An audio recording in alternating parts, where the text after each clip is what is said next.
జగన్ మాట్లాడితే ఒక్కడు అమ్మా నేను ఒక్కడేనమ్మా, అమ్మా నేను ఒక్కడేనమ్మా అని సాగు కొడతా ఉంటాడు.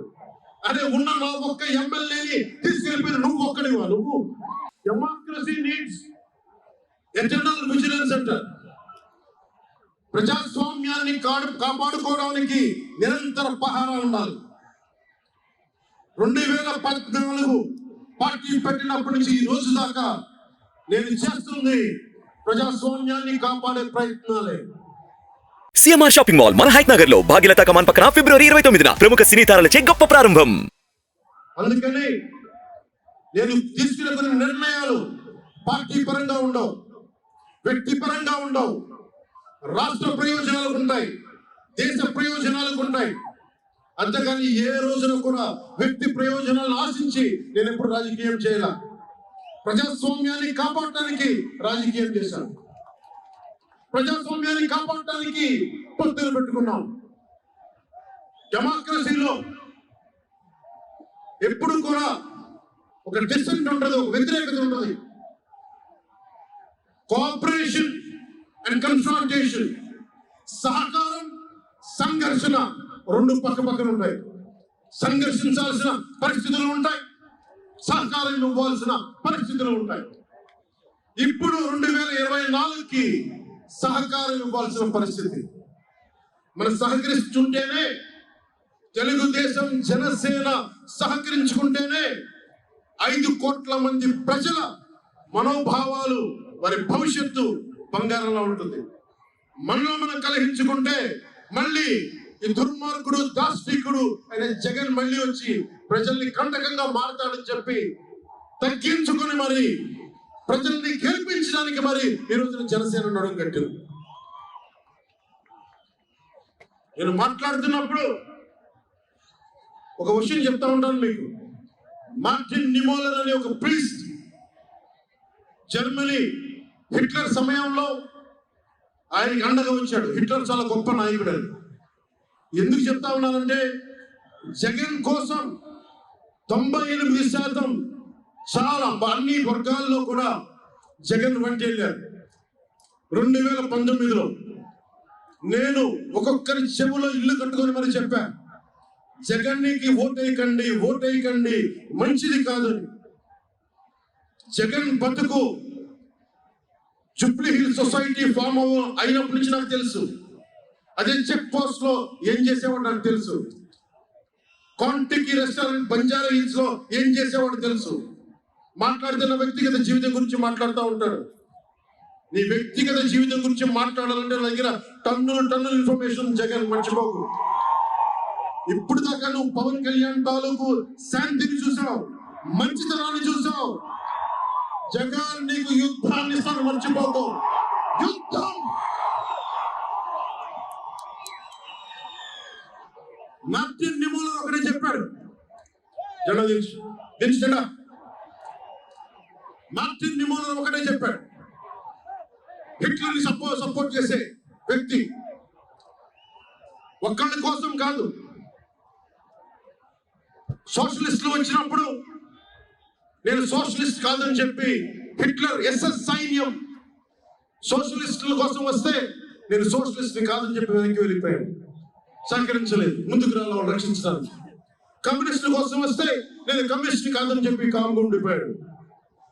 యూదుల కోసం వస్తే నేను యూదుని కాదని చెప్పి కామ్గా ఉండిపోయాడు. కార్మిక నాయకుల కోసం వస్తే నేను కార్మిక నాయకుడు కాదని చెప్పి కామ్గా ఉండిపోయాడు. తన కోసం వచ్చినప్పుడు ఎవ్వరూ లేరు. ఈ రోజున ఒక 4 దశాబ్దాల సుదీర్ఘంగా ఉన్న ఒక ఎక్స్పీరియన్స్ రాజకీయ ఉద్దండుణ్ణి 53 రోజులు జైల్లో పెడితే నాకు బాధేసింది, నిజంగా బాధేసింది. ఆయన సతీమణిని అనకూడని మాటలు అంటూ ఉంటే నాకు బాధ కలిగింది. ఒక సుఖాలి ప్రీతి తల్లి 2019లో ఎన్నికల్లో నేను 2 చోట్ల ఓడిపోయిన తర్వాత కర్నూలు జిల్లా నుంచి ఒక ఎస్పీ మహిళ నా దగ్గరకు వచ్చి 14 ఏళ్ళ నా సుగాలి ప్రీతి, నా బిడ్డ స్కూల్కి వెళ్ళి చనిపోయింది అంటే నాకు 2 చోట్ల ఓడిపోయిన నాకు నిస్సహాయత వచ్చింది. ఇట్లా ఏ మూలకెళ్ళినా ఒక కౌలు రైతులు కానీ, గిట్టుబాటు ధర కానీ రైతులు కానీ ప్రతి ఒక్కరూ వారి వారి కష్టాలను చూసి చెల్లించిపోయారు. చంద్రబాబు గారి దగ్గర నుంచి సుగాలి ప్రీతి దాకా, కౌలు రైతుల దగ్గర నుంచి పరిశ్రమల్ని వద్దనుకొని వెళ్ళిపోయిన పారిశ్రామికవేత్తల దాకా, ఎస్సీ ఎస్టీలు మైనారిటీలు అందరినీ మోసం చేసిన వ్యక్తి. నేను ఒకటే అనుకున్నా, నేను వీళ్ళ కోసం నిలబడకపోతే రేపు నాకు కష్టం వచ్చి నా కోసం ఎవరు నిలబడరు. రేపు పొద్దున మన మిగతా పార్టీలకు నిలబడకపోతే రేపు పొద్దున మన జన సైనికులకు కష్టాలు వస్తే ఎవరు రారు. అందుకని నేను ఎలయన్స్ని పెట్టాను, నేను ప్రతిపాదించాను. అలాగే గోబెల్స్ ప్రచారాలు అంటూ ఉంటారు. గోబెల్స్ ప్రచారాలు ఒకటే గుర్తుపెట్టుకోండి, జోసెఫ్ గోబెల్స్ ప్రచారాలు చేసి చేసి చివరికి అతని బతుకు తెలియదు. 1945లో ప్రపంచ యుద్ధం అయిపోయిన వెంటనే అదే బంకర్ లో హిట్లర్ అద్భుతంగా ఉన్నాడు, ఇంకా జర్మనీ గెలుస్తుందని చెప్పి వాళ్ళ బంకర్ లో ఎలైడ్ ఆర్మీ వచ్చి కాల్ చేసే వరకు గోబెల్స్ అబద్ధాలు చెప్తూనే ఉన్నాడు.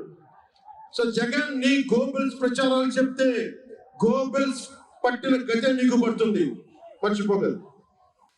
రాజధాని గురించి, రాజధాని అభివృద్ధి వికేంద్రీకరణ ఉండాలి కానీ రాజధాని వికేంద్రీకరణ కాదు. స్ట్రాటజిక్ అడ్మినిస్ట్రేటివ్ సెంటర్ రాజధాని అంటే.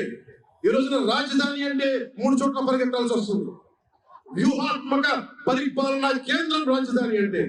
అమరావతి రాజధానిగా ఉంటుందని చెప్పి ఇంకొక మారు ఈ తాడేపల్లి గూడెం ఈ జెండా సభ నుంచి ఇంకొక మారు ఉద్ఘాటిస్తున్నాం. 3 రాజధానులు లాంటి ఐడియాలు, ఈ 3 ముక్కల ఆలోచనలు, ఈ 3 ముక్కల ముఖ్యమంత్రి. ప్రధానమంత్రి గారు చెప్పారు 2014లో జగన్ కి అధికారం వస్తే, ఆ రోజున 2014లో చంద్రబాబు గారు ఉన్నారు, మోదీ గారు ఉన్నారు, నేనున్నా, మిగతా అందరూ ఉంటే మోదీ గారు ఒకటే మాట ఉన్నారు, ఈ ఎలయన్స్ కాకుండా జగన్ ని తీసుకొస్తే స్కామ్ ఆంధ్ర అవుతుంది. 2019 నుంచి 24కి ఇది దోపిడీకి గురైన ఆంధ్ర అయింది. ఈరోజు ఉద్యోగాలు లేవు, జీతాలు సంపాదించలేరు, ఎక్కడికి వెళ్ళాలో తెలియదు. ప్రజల సొమ్ము ప్రజలకు పంచి తనకి దానకన్నుల్లో మాట్లాడుతున్నాడు జగన్. అరే మీ తాత సంపాదించిన ముళ్ళ ఇవ్వడానికి, మీ తాత సంపాదించిన ముళ్ళ ఇది. ప్రజలు కష్టపడి కట్టిన ట్యాక్స్ నుంచి వచ్చిన డబ్బు, వాళ్ళ డబ్బు వాళ్ళకి ఇవ్వడం వాళ్ళ హక్కు. అది నీకు దాని ఇచ్చే దానం కాదు, మర్చిపోకండి. ప్రభుత్వ ఉద్యోగులను మోసం చేశాడు, సిపిఎఫ్ అని చెప్పి ఉద్యోగుల్ని మోసం చేశాడు, అంగన్వాడీ కార్యకర్తలను మోసం చేశాడు, దివ్యాంగులకి మోసం చేశాడు, కౌలు రైతులు గిట్టుబాటు ధర ఇవ్వకుండా రైతులకి ఇళ్ల పట్టాల్లో దోపిడీలు. ప్రజల వద్దకి పాలన అంటే భీమ్లా నాయక్ సినిమాలకి కలెక్టర్లు కూర్చోబెట్టి టికెట్లు అమ్మించడం తప్ప ప్రజల వద్దకి పాలన ఇంకెక్కడ కనిపించదు.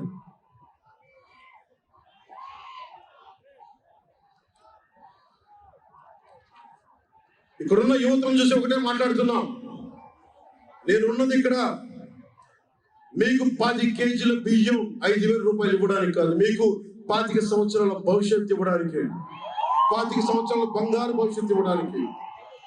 10,000 పథకం చేతిలో పెట్టి 10,000 రూపాయలు మీ చేతిలో పెట్టడమా, లేదంటే మీకు 1,00,000 రూపాయలు సంపాదించే మార్గం చూపించడమా అని మీరు నిర్ణయించుకోండి. నేనే, మా అన్నయ్య నాకు యాక్టింగ్ ట్రైనింగ్ ఒక స్కూల్లో పంపించాను. నాకు డబ్బులు సంపాదించుకునే మార్గం చూపించాడు, పని చేసే మార్గం చూపించాడు. ఆ పని చేసే మార్గం చూపిస్తేనే మీకు భవిష్యత్తు ఉంటుంది. నాలాంటి వాడు ఆ పని చేసే మార్గం ఉండబట్టే కౌలు రైతులకు ఇన్ని కోట్ల రూపాయలు స్వచ్ఛందంగా ఇవ్వగలిగాడు. అలాగే మీ చేతుల్లో కూడా డబ్బులు ఉండాలి, భవిష్యత్తు ఉండాలి, సంపాదించుకునే మార్గాలు ఉండాలి. నేను ఎందుకు చంద్రబాబు నాయుడు గారితో పొత్తు పెట్టుకున్న తెలుగుదేశంతో అంటే, ఆయన ఒక నగరాన్ని నిర్మించిన వ్యక్తి, ఉపాధి కల్పించిన వ్యక్తి, పారిశ్రామికవేత్తల్ని తరలించిన వ్యక్తి, స్వచ్ఛందంగా వచ్చిన వ్యక్తి. ఆయన అనుభవం చాలా కావాలి రాష్ట్రానికి. అందుకనే పొత్తు పెట్టుకున్నాం. ఇంతమంది యువత ఉన్నారు, కులాల గణాంకాలు తీస్తారు. ఏ కులంలో ఎంతమంది ఉన్నారు, ఎవరికి ఓటేస్తారని గణాంకాలు తీస్తారు. కానీ ఇక్కడ ఉన్న యువతలో ఎంత మందికి ఏ ప్రతిభ దాక్కుని ఉంది, ఎంత సమర్థత దాక్కుని ఉంది, వారి ఆస్పిరేషన్లు ఏంటి, వారి ఆశలు ఏంటి, వారి ఆశయాలు ఏంటి, ఏ ఒక్కరన్నా అడిగారా ఈ రోజు దాకా? జగన్ అనేవాడు వచ్చి అడిగాడు ఈ రోజున, మీరు ఓట్లు వేయండి 5,000 పడేస్తాం, మీరు ఓట్లు వేయండి మీకు 500 రూపాయలు రోజు పెన్షన్ మీకు డబ్బులు పడేస్తాం అనేవాడు తప్ప మీకు ఏ కోరికలు? భవిష్యత్తుకు 5 సంవత్సరాల తర్వాత మీకు ఎలాంటి ఉద్యోగాలు ఇస్తే బాగుంటుంది, ఎలాంటి స్కిల్స్ ఇస్తే బాగుంటుంది, ఏ ఒక్కనాడని ఆలోచించాడా? యువ ముఖ్యమంత్రి అని దేనికి? బంధులు పెట్టడానికి కాదు యువ ముఖ్యమంత్రి. మీ యువతకి చెయ్యిన వాడికి మీరు వెంటబడే ప్రయోజనం ఏంటి? నా అభిమానులకు కూడా చెప్తా ఉన్నాను, నన్ను కాదని మీరు జగన్కి ఓటేశారు మర్చిపోను. ఈరోజు మీరు సఫర్ అవుతున్నారు, నేను కాదు. మీ భవిష్యత్తు కోసం వచ్చే నేను రోడ్ల మీదకి శుభ్రంగా కోట్లు సంపాదించుకునే మార్గాలు ఉన్నాయి నా దగ్గర, యాక్టింగ్ స్కిల్స్ ఉన్నాయి. అన్ని కాదు మరి ఎందుకు వచ్చారే? నేలే, మన మనుషులే, మన వాళ్ళే తప్పన పెట్టి 2 చోట్ల ఓడిపోయాను. 2 చోట్ల బాధ లేదు, నిలబడ్డా. 2 చోట్ల ఓటమి బాధ మీకు ఎలా ఉంటుందో తెలుసా? ఒక ఎగ్జామ్ పోతే మీకు బాధ ఎలా ఉంటుందో విద్యార్థికి తెలుసు. అలాంటిది నేను 2 చోట్ల ఓడిపోతే నేను నిరాశ, నైరాశ్యం బాధ ఉండింది. ఒకటే గుర్తుపెట్టుకున్నా, ట్రైన్లో డర్బన్లో దక్షిణాఫ్రికాలో గాంధీని ట్రైన్ నుంచి గెంటివేయబడ్డ గాంధీ గారు గుర్తొచ్చారు. ఏ ఆటుపోట్లు తీసుకోకుండా మనకి పార్టీని నడపలే, అవమానాలు తీసుకోకుండా ముందుకెళ్ళలే. వారందరినీ స్మరించుకొని వారి స్ఫూర్తితోటి ఈరోజు నిలబడే ఉన్నాం, బలంగా నిలబడి ఉన్నాం, ఒక కంటకుని ఎదుర్కొంటా ఉన్నాం. మీరు చెప్పండి, మీకు కాంటాక్ట్ సర్టిఫికేట్ కావాలి ఉద్యోగాలకు వెళ్ళాలంటే? మీరు ఉద్యోగాలకు వెళ్ళాలంటే కాంటాక్ట్ సర్టిఫికేట్స్ కావాలి, పాస్పోర్ట్ కావాలంటే మీ ప్రవర్తన ఎలాంటి ప్రవర్తన కాంటాక్ట్ సర్టిఫికేట్లు కావాలి. ఒక ముఖ్యమంత్రికి కాంటాక్ట్ సర్టిఫికేట్ అవసరం లేదు. ఎన్ని కేసులు నా పర్ల, ఈ ఉండే గూండా ఎమ్మెల్యే ఎన్ని దోపిడీలు చేసినా వాళ్ళకి కాంటాక్ట్ సర్టిఫికేట్ అవసరం లేదు. పోలీసు ఉద్యోగానికి వెళ్ళండి కాంటాక్ట్ సర్టిఫికేట్లు, చిన్నప్పటి ఉద్యోగం కావాలంటే కాంటాక్ట్ సర్టిఫికేట్లు. కానీ మనల్ని పాలించే ఈ వైఎస్ జగన్ కి, వీళ్ళ అనుంగులైన ఈ దాస్తికుల సమూహానికి కాంటాక్ట్ సర్టిఫికేట్ అవసరం లేదు. మనకి కాంటాక్ట్ సర్టిఫికేట్ ఇచ్చే నాయకులు మనకంటే ఉన్నతంగా ఉండి తీరాలి. మీరు అలా కాకుండా దోపిడీగాల్ని, దొంగల్ని ఎన్నుకుంటే మనమే బాధపడాల్సి వస్తుంది. ఈరోజు పొద్దున్నే పథకం కింద డబ్బులు ఇస్తాడు, సాయంత్రం సారా కింద పట్టుకోపోతాడు. జగన్ చేయూత కాదు, చేతి వాటం. పొద్దున్నే డబ్బులు ఇస్తాడు, పొద్దున్నే పథకం కింద డబ్బులు, సాయంత్రం సారా కింద పట్టుకెళ్ళిపోతాడు. ఎక్కడైనా చూడు, డిజిటల్ పేమెంట్స్ లేవు. మొత్తం సారా డబ్బులు అంతా క్యాష్ డబ్బులు, మొత్తం క్యాష్ డబ్బులు.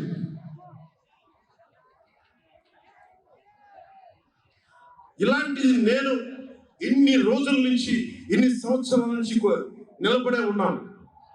బాధ ఉంది, అరే మా నేల ఏమైపోతుందని బాధ ఉంది. కింద మీద పడుతున్నాం. ఏ రోజు కూడా ఎవరిని చేయి సాచి డబ్బులు అడగల, నిలబడి ఉన్నాం. కష్టపడి సంపాదించిన డబ్బులు తీసి పార్టీని నడిపాం. ఎవరున్నారు నా వెనక? మహామహులు ఉన్నారా? నన్ను నమ్మే నా జన సైనికులు నమ్మిన నా తల్లులు తప్ప ఎవరున్నారు నా వెంట? ఎందుకు నిలబడి ఉన్నాం? అరే నా దేశం బాగుండాలనే కదా, మన సమాజం బాగుండాలనే కదా, యువత భవిష్యత్తు బాగుండాలనే కదా నా తపన. అలాంటి నేను సినిమాలో ఉన్నప్పుడు కూడా అందరి హీరోలు బాగుండాలని కోరుకునేవాడిని. ఒక సినిమా హిట్ అయితే, నాది అయితే ఒక వారమే నేను ఉంటాను. బాలయ్య గారి సినిమా సూపర్ డూపర్ హిట్ అవ్వాలని కోరుకునేవాడిని. జూనియర్ ఎన్టీఆర్ గారి సినిమా హిట్ అవ్వాలని కోరుకునేవాడిని.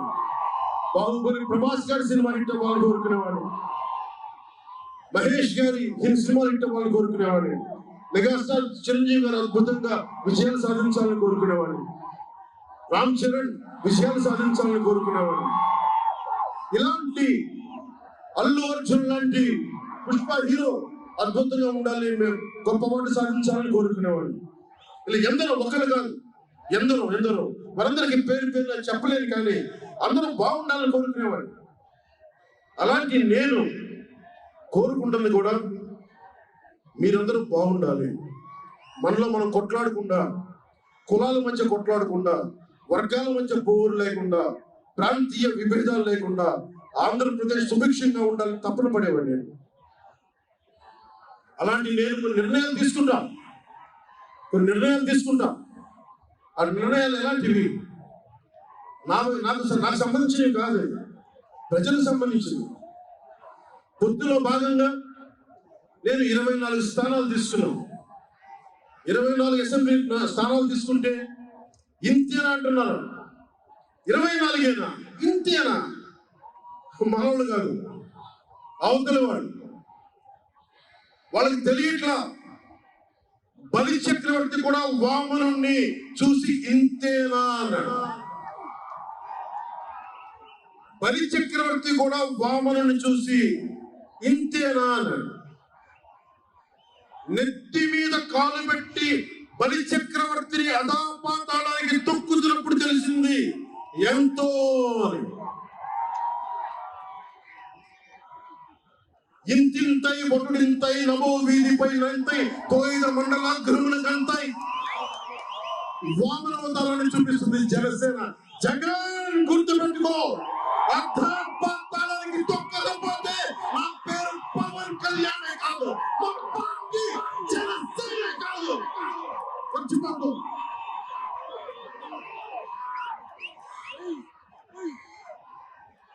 రేపు ఎన్నికలైనప్పుడు వైసీపీ వాళ్ళకి తెలుస్తుంది మనం ఎంతో. నెత్తి మీద కాలేసి తొక్కుతాం కదా, అప్పుడు అర్థమవుతుంది ఏంటో. జగన్ జనసేన ఒక్క సీటు గెలిస్తేనే నేను రాజమండ్రి రోడ్ల పర్యవేక్షణకి వస్తానని అంటేనే రాత్రికి రాత్రి 10th క్లాస్ విద్యార్థిలాగా, 10th క్లాస్ చదువుకునే విద్యార్థిలాగా రాత్రికి రాత్రి రోడ్లు వేశారు. నైట్ అవుట్ చేసి మరి ఒక్క సీటుకే ఇదంతా. ఒక్క సీటు గెలిస్తేనే రాత్రికి రాత్రి రోడ్లు వేసావు. జనసేన 24 సీట్లతో ఏం చేయగలరో మీరు ఊహించుకోగలరా? వ్యూహం నాకు వదలండి, నన్ను నమ్మండి. 24 ఏంటి అంటా ఉన్నారు. విశ్వామిత్రుడు, బ్రహ్మర్షి విశ్వామిత్రుడు బ్రహ్మ పదానికి వెళ్ళడానికి కూడా 24తోనే. గాయత్రి మంత్రం 24 అక్షరాలు. అంకెలు లెక్క పెట్టదని చెప్పండి ఎవరిని. పవన్ కళ్యాణ్ వంక కూడా చూడలేరని చెప్పండి. జనసేన మీద కన్నెత్తి కూడా చూడలేరని చెప్పండి.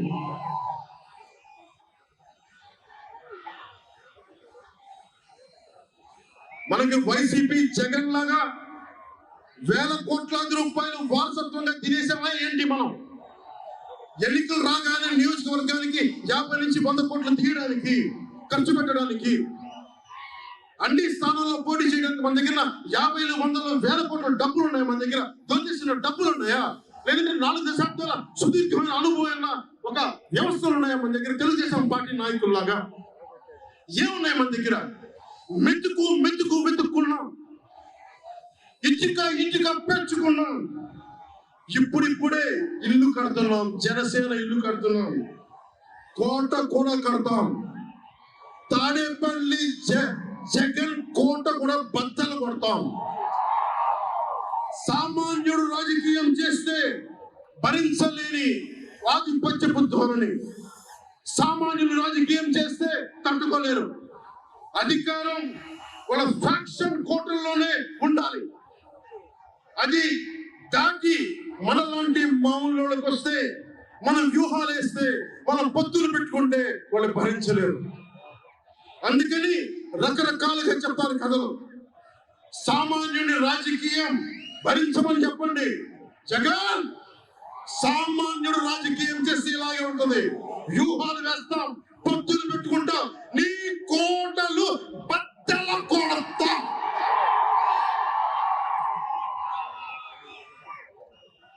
అలాగే నాకు గాని జనసేన పార్టీకి గాని సలహాలు సూచనలు అవసరం లేదు. సలహాలు సూచనలు ఇచ్చేవాళ్ళు అక్కర్లేదు. యుద్ధం చేసేవాళ్ళు కావాలి. కొత్త రక్తంతో, కుతలాడే రక్తంతో, గుండెలు చరించుకునే యువ రక్తం కావాలి. దాస్తిగాన్ని నిలబడే యువకులు కావాలి. కత్తులు పట్టుకునే వీర మహిళలు కావాలి.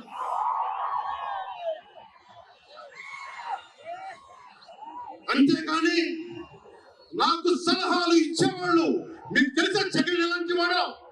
సొంత బాబాయిని మర్డర్ చేయించిన వాడు, సొంత చెల్లిని గోడకేసుకొట్టిన వాడు.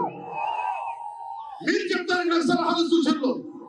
ఎవరితో యుద్ధం చేస్తున్నారో నాకు తెలుసు.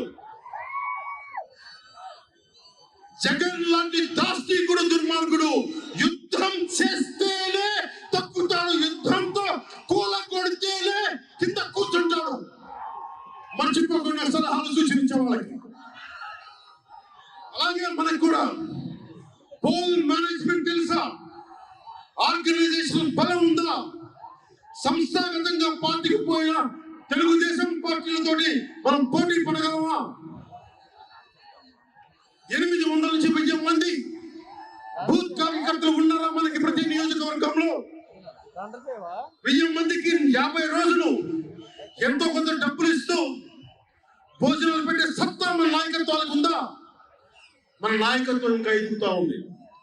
వెయిట్ చేయాలి. ఈలోపు రాష్ట్రాన్ని జగన్ పాలిట కానివ్వం. ఓట్లు తీసుకొచ్చే నాయకత్వం ఇంకా సిద్ధంగా ఉందా జనసేన పార్టీకి? మనందరం ఆలోచించుకోవాలి. అందుకనే అన్ని అర్థం చేసుకునే 24 స్థానాలు 3 పార్లమెంట్లు సిద్ధపడ్డాం. ప్రజల నాడి వాడి తెలియకుండా నాయకత్వాన్ని నడిపించగలమా? దశాబ్దం కాలం పాటు పార్టీని నడిపించగలమా?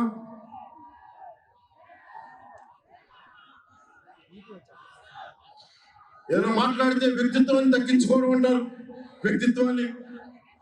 నేను వ్యక్తిత్వాన్ని తగ్గించుకోవాలా? ప్రజల ఆకాంక్షల్ని నెగ్గించడం కోసం తగ్గాను నేను. కొంతమంది మద్దతుదారులు అన్న పేరు మీద నా నిర్ణయాన్ని ప్రశ్నిస్తా ఉన్నాను. జగన్ తన బాబాయిని మర్డర్ చేసిన ఆయన మద్దతుదారులు, ఆయనకు ఓట్లేసిన ఒక్క మాట అనరు, వెనకేసుకొస్తారు. హార్ట్ అటాక్ అని వెనకేసుకొస్తారు. ఓడిపోతున్నా కూడా గెలుస్తున్నామన్న ఒక నిలబడే సమూహం జగన్ పక్కన ఉన్నది.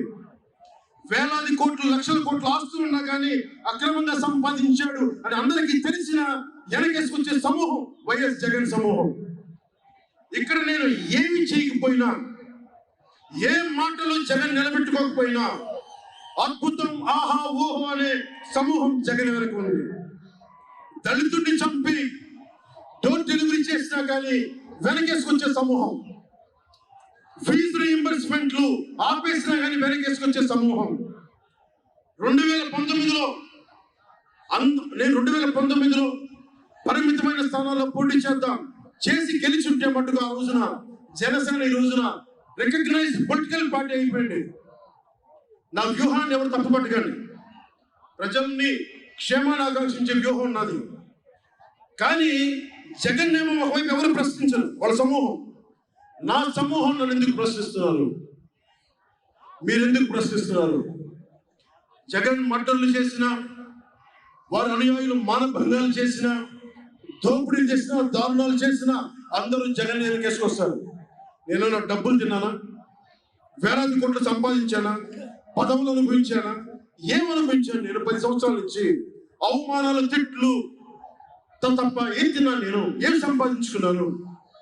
కష్టపడి డబ్బులు సంపాదించుకొని పార్టీలకే కదా పెట్టింది నేను. నన్ను ప్రశ్నిస్తాను మీరు నిజంగా మటుకు నా మద్దతుదారులు అయితే నన్ను ప్రశ్నించకుండా ఏంటో నిలబడి నాతో పాటు నడవండి. మా జన సైనికుల్లా, మా వీర మహిళల్లా ప్రశ్నించకండి. ఎవరికి ఉంది ఓపిక? ఈ దేశం కోసం, సగటు మనిషి కోసం కన్నీళ్లు కార్చే శక్తి ఉందా ఎవరికన్నా? ఎక్కడో విదేశాల్లో కూర్చొని టీవీల్లో కూర్చొని నన్ను ప్రశ్నించడం కాదు, నాతో నిలబడటం నేర్చుకోవడం. అందరూ నన్ను ప్రశ్నించేవాళ్ళంతా మీరు కనుక నా మద్దతుదారులు అయితే నా వెంట నడవండి, నిలబడండి. నాతో నడిచేవాడే నా వాళ్ళు.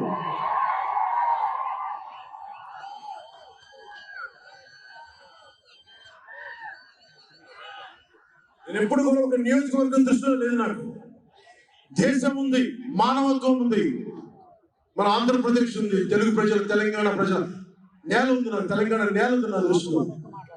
ఒక నియోజకవర్గం గురించి నేను ఎప్పుడు ఆలోచించలేదు.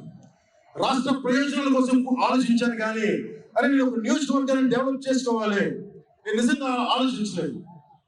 నేను ఒకటే అనుకున్నా, నేను ఇంతమంది కోసం పనిచేస్తున్నప్పుడు నా కోసం ఆలోచించే ఒక నియోజకవర్గంలో ఉండి కొంతమంది పనిచేస్తారని ఆశించాను. దురదృష్టం అనుకున్న పని చేయలేకపోయింది. సంతోషం. ఒక నియోజకవర్గం వ్యక్తిని కాదు నేను. ఓడినప్పుడు మీతోనే ఉంటాను, గెలిచినప్పుడు మీతోనే ఉంటాను. ఎక్కడి నుంచి పోటీ చేసినా సరే. పవన్ కళ్యాణ్ తో స్నేహం